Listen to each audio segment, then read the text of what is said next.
Korkularımdan arınmağa gelmişəm. Mən ölmüşəm, dünyadan köçmüşəm. Zamanda gələcəyəm, zamanda keçmişəm.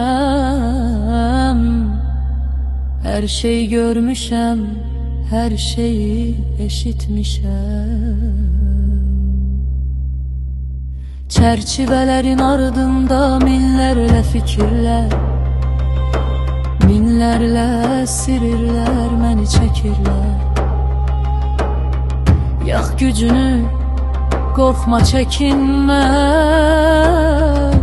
Gəldim cavablarla suallarının cəminə. Böyük əyalətlərdə böyük əbahətlər, qorxulu qadınlar, qara zərf dəvətlər, gizlədilənlər və seçilən həqiqətlər, sərf edən ayələr, qanlı şəriətlər. İnsanlar günahkarmı, ipuçları yetərsizmi? Şeirlər ünvansız, sətirləri mənasız. Nəsimidən qoyulan mirasa sahib, başucumda Əzrail, əli qanlı rahib. Xənnasın çirkli və odlu pəncərəsindən baxır dünyaya milyonlar.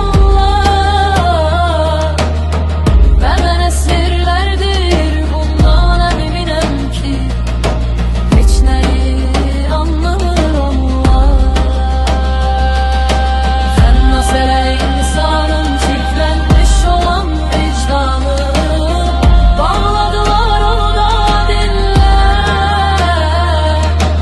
Əgər yolların sonunda istəyəcəksənsə həqiqət, bax ki yola çıxmısan kimlər.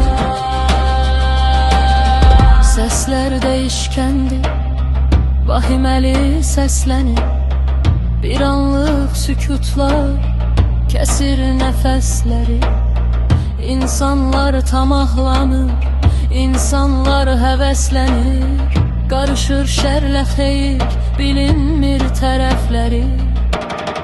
Yuxuların qaranlığı qorxulara ithaf, Morvat yazılmamış oxunan kitab. Orada danışırlar başlanğıc sonları, dünyanın sadəcə qara tolları. Tövbələrin ardında hansısa vədlər, qayda alınan günahlar, qara dəftər. Yeni yalan şayət çıxır hər həftə. İllər keçir, tozlanır həftə.